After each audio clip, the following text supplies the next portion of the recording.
السلام عليكم ورحمة الله وبركاته. haddaan nahay dad Soomaaliyeed oo maanta adduunyada u soo baxay soddonkii sano ugu dambeeyay adduunyadii ayaan ilbaxnimadii adduunyada iyo teeni ayaa isdhex gashay waxyaabo badan oo waxa soo baxay anaga ku qaldanahay iyo waxyaabo ana laga qaldan yahay waxyaabo anaga aan ku fiicanahay marka waxaan nahay dad dhaqankooda la weyn oo jecel diintooda waxyaabo loo baahan yahay lagu fahmo hase yeeshee waxaa jiri kara waxyaabo aad adigu ku qaldan tahay aad ogeen Soomaalida waxaa la dhahaa ma aha dad shaqo jecel dad shaqaysta waa dad caajis ah waa dad maaragtay shaqooyinka qaarkood aan qabanin marka haddii aan dib u fiirino arrimahaas waxaa laga yaabaa in aan qof u bedeli karin laakiin haddii ay timaado dawlad dhab ay ka tahay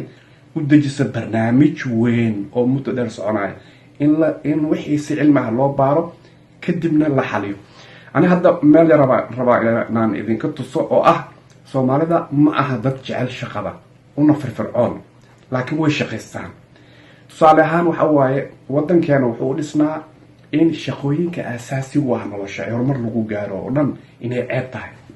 wax soo saarkii beeraha kalluumaysigii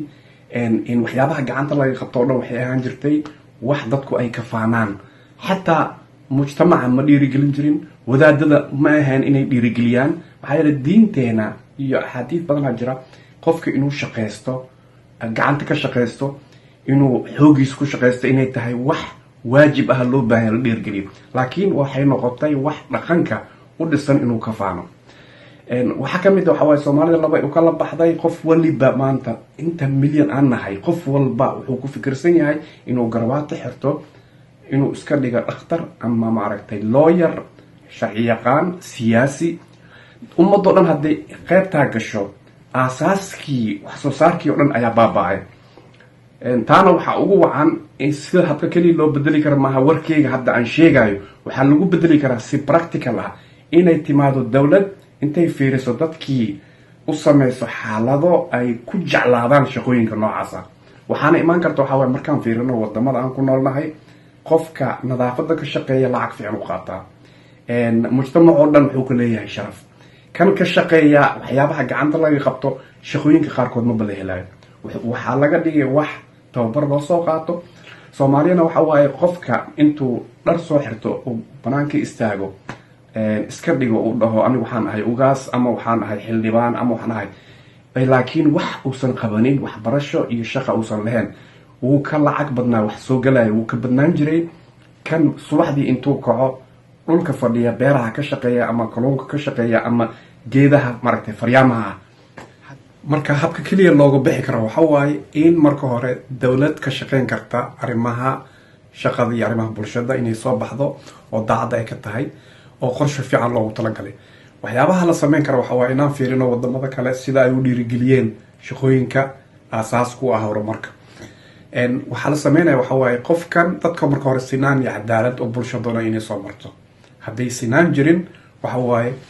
waxaa meesha ka baxaya hab nololeedkii horumarka keeni kara tan labaad in la dhiirigeliyo shaqooyinka horumarka ku xiran مثلا in aan jirin kala sareen weyn ayaamaha ugu horeeya مثلا kan ka shaqeeya maaragtay dhulka xaaqa in la fiiriyo dakhliga soo gala inuu yahay mid noloshiisa maaragtay baahi tiri kara haddii dawladda aanay ka warhaynin qofka maalintii maaragtay inuu lacag yar soo gasho dhibaato uu ku jiro idroofta ay ku kaliftay mar alla markii kama fikirayo waxa mujtamac wuxuu u qabanayo marka dawladdu waa in ay diiwaangelisaa ay fiirisaa in shaqooyinka noocan ah beeraha kuwa ka shaqeeya kalluumaysiga ka shaqeeya in ay ku faraxsan yihiin inay ka soo galayso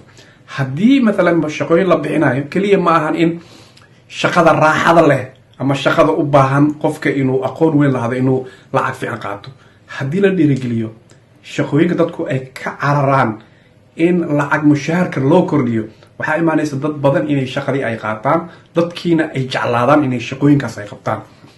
marka waxa ugu weyn oo yadu ay ku horumartay ma ahan aqoon iyo maaragtay lacag maahan waxa waaye sinaan iyo cadaalad haddii shacabku ay ku faraxsan yihiin in hab kasto ay joogaan inay jirto dawlad ku faraxsan inay ilaaliso mustaqbalka muwaadin walba aan la eegin meeshuu ka yimid iyo gobolku degan yahay dadku ay marka shaqada waa arrimaha ugu waaweyn horumarka lagu gaari karo in barnaamijka lagu daro ayaa muhiim ah sidii dadka loo jeclaysiin lahaa guddi loo xil saaro oo baaritaan ku sameysa waxyaabahan sababta loo dhiirigeli karo iyo habka loo dhiirigeli karo barnaamijkeena dambe waxaan kusoo qaadan doonaa haddana sida waxyaabaha keenaya qofka hadduu doorto inuu wax barto meeshii uu shaqaysan lahaa ama ganacsi sameyn lahaa